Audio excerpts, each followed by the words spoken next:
하나님의 말씀이 영혼의 양식이라면 기도는 영혼의 호흡입니다. 하루의 시작을 말씀과 기도로 연다면 우리의 영혼은 날로 건강해질 것입니다. 오늘은 시편 36편 1절에서 3절의 말씀을 묵상하여 우리의 영혼을 살찌우고 기도로 하루를 시작함으로 활력을 얻고자 합니다.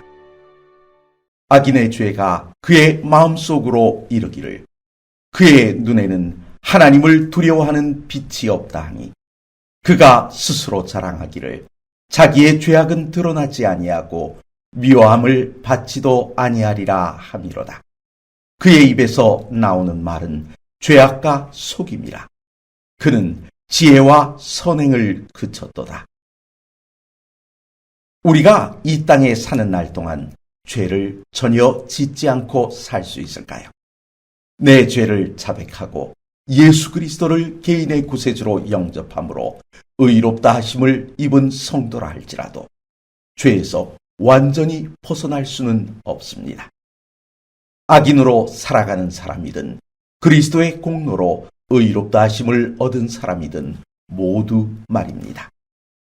비관적인 관점에서 보면 모든 인류가 다 죄를 범하였으니 의인과 악인을 구별하는 일은 별 의미가 없을 것 같아 보입니다.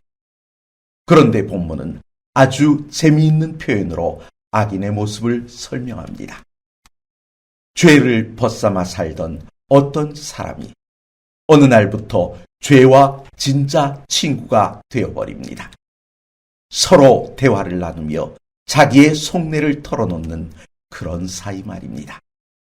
아니, 죄가 어떻게 인격을 가진 존재처럼 사람과 대화할 수 있을까요? 그 불가능한 것을 이루어낸 사람이 본문에 나오는 악인입니다. 자동차를 오래 운전하다 보면 차와 내가 한 몸이 된 것처럼 느껴지는 순간이 다가옵니다. 장시간 운전하다 보면 내 머릿속은 텅 빈 것 같은데, 그래서 멍하니 앞을 바라보고 있는 것 같은데, 손은 핸들을, 두 발은 브레이크와 악셀레터를 번갈아 밟으며 신기하게 목적지를 향해 잘 가고 있는 것을 발견하게 된다는 것입니다. 이때 드는 생각이 자동차와 내가 한 몸처럼 움직이고 서로 무의식 중에서 교감을 나누고 있는 것 같다는 것입니다. 나와 죄악도 마찬가지입니다.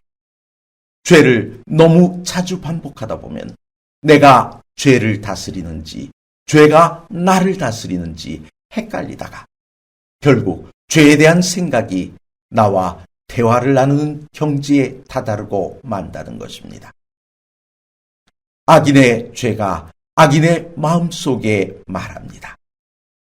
너의 눈에는 하나님을 두려워하는 빛이 없구나 라고 말입니다. 그러면 악인은 죄에게 자랑을 늘어놓습니다. 내 죄악은 드러나지도 않고 미워함을 받지도 않는다고 말입니다. 마치 요나가 배 밑창에 내려가 숨어 있으면서 하나님께서 그의 행방을 모르실 것이라 착각했던 것처럼 말입니다. 혹자들의 말처럼 착각은 어느 누구도 방해할 수 없는 개인의 자유입니다. 하지만 자신의 자유를 마음껏 누렸다고 해서 면죄부를 받는 것은 아닙니다. 눈을 감으면 아무것도 보이지 않습니다.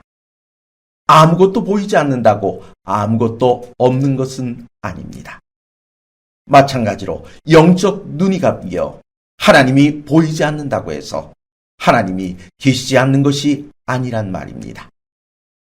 자신의 죄가 숨겨지는 것이 아니란 말입니다. 그래서 본문 3절에서 다윗이 말합니다.